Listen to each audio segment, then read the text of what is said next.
Good morning class 12th, class 11th, class 10th सभी के लिए ये वीडियो यूज़फुल होगा।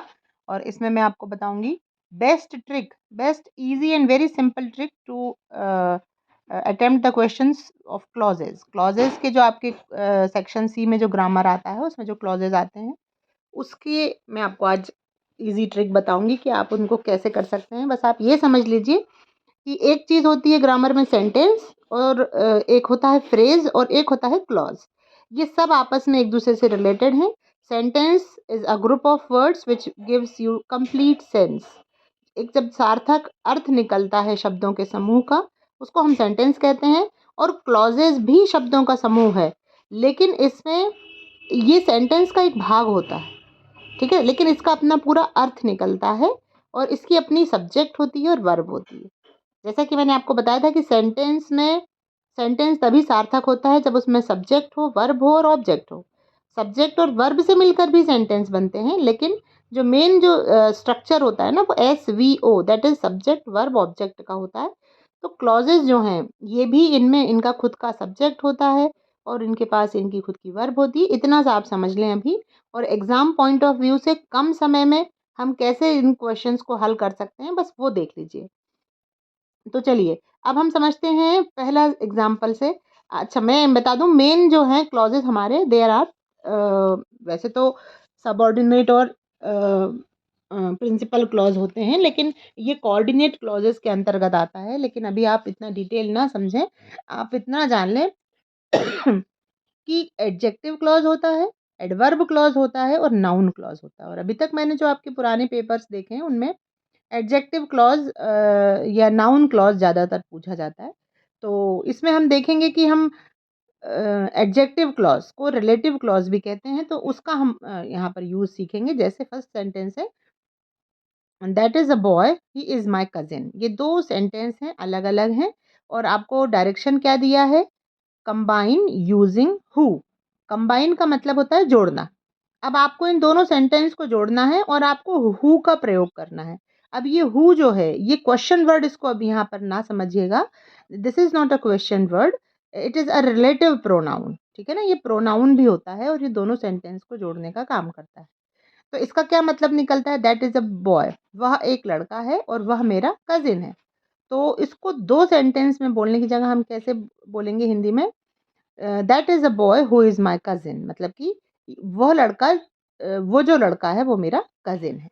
तो हु का प्रयोग जो या जिसके का सेंस में हम यहाँ पर यूज कर रहे हैं। तो इसको कंबाइन करके मैंने नीचे लिखा है, आप देखिए। तो सबसे पहले हम सेंटेंस में पहचानेंगे नाउन, क्योंकि एडजेक्टिव क्लॉज की बात हो रही है। अब एडजेक्टिव क्या होते हैं, ये नाउन की विशेषता बताते हैं। अब सेंटेंस में देखिए नाउन क्या है, नाउन है बॉय, और बॉय के लिए क्या यूज हो रहा है, ही। तो हम ही को हटा देंगे और ही के जगह पर बॉय के जस्ट बाद में हम हमारा जो जॉइनिंग वर्ड है हु वो लगाएंगे। तो हमारा सेंटेंस बन के आएगा that is a boy who is my cousin. वह एक लड़का है जो मेरा कजिन है। ठीक है ना। तो आपको क्या करना है, सबसे पहले सेंटेंस में नाउन ढूंढना है और नाउन के पास इस हु को ले जाना है और उस नाउन की जगह पर जो प्रोनाउन आ रही है उसको हटाना है। बस इतनी सी बात करनी है।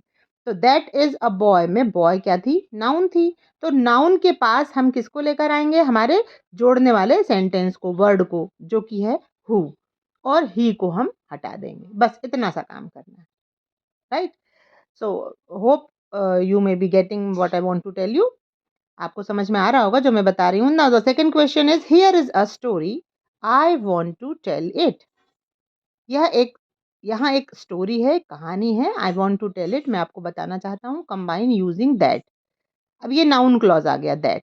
अब इसमें हम देखेंगे, देखिए हियर इज अ स्टोरी। अब स्टोरी क्या है, यहाँ पर नाउन है। तो नाउन है और नाउन की जगह पर प्रोनाउन स्टोरी के लिए क्या आ रहा है, अगले सेंटेंस में देखिए इट आ रहा है। ठीक है ना, स्टोरी के लिए इट आ रहा है तो हम इट को हटाएंगे और स्टोरी के पास में हम अपना दैट को लेकर के जाएंगे और बाकी का सेंटेंस लिख देंगे। देखिए here is a story, story के जस्ट बाद में हम क्या लगाएंगे, हमारा वो शब्द लगाएंगे जिससे हमें उनको जोड़ना है। Here is a story that I want to tell, और इट को हटा देंगे क्योंकि इट तो स्टोरी की जगह आ रहा था और इट को हटा करके हमने दैट लगाया है। लेकिन हम दैट को स्टोरी के पास में लेके जाएंगे। Okay, so the third one is he asked the passengers to push the car. Second sentence है the car was not starting. He asked the passenger to push the car, मतलब passenger मतलब यात्री, उसने यात्रियों से कार को धक्का देने को कहा। The car was not starting, car start नहीं हो रही थी। चलिए अब इसको जोड़ना है यूजिंग दैट का प्रयोग करके। अब देखिए यहाँ पर नाउन क्या है, द कार, और दो बार आ रहा है द कार, तो एक द कार को हम हटाएंगे। ठीक, अब ये जो स्टार्टिंग में आ रहे हैं, ही तो प्रोनाउन है, आस्क्ड वर्ब है, द आर्टिकल है, पैसेंजर्स आपके सब्जेक्ट हो गए, या नाउन भी कह सकते हैं इनको हम। टू पुश ये वर्ब हो गई, ठीक है ना। तो हमारा सब्जेक्ट कहाँ आया है, लास्ट में आया है, he asked the passenger to push the car, sorry noun. अब द कार जो है दो बार आ रहा है, तो हम इसको हटाएंगे और इसको हटा करके हम दैट लगा देंगे। तो he asked the passengers to push the car, ये पूरा का पूरा ऐसे ही लिखेंगे और इस द कार को हटा के लगा देंगे दैट, और फिर सेकंड सेंटेंस पूरा लिख देंगे। ये बहुत सिंपल होते हैं क्लॉजेस के जो सेंटेंसेस हैं, ये आप थोड़ी सी अपनी समझ बना लें, इनको 2-4 बार पढ़ लेंगे ना, तो ये बहुत ईज़ी हो जाएँगे। अब मैंने इसको ईज़ीएस्ट वे में बता दिया है कि हमको क्या हटाना है और उसको उसके बदले हमें उस शब्द को लगाना है जो कि आपको दिया जाएगा कि आप इससे उन दोनों सेंटेंस को जोड़िए। चलिए अगला देखते हैं, fourth one, Meena is an engineer, her father was a grocer. Grocer मतलब होता है जो दुकान में बैठते हैं उनको ग्रोसर बोलते हैं। अब इन दोनों सेंटेंस को जो कि अलग-अलग दिए हैं, इनको हमें जोड़ना है हुज़ से, ठीक है ना। अब Meena is an engineer, her father was a grocer.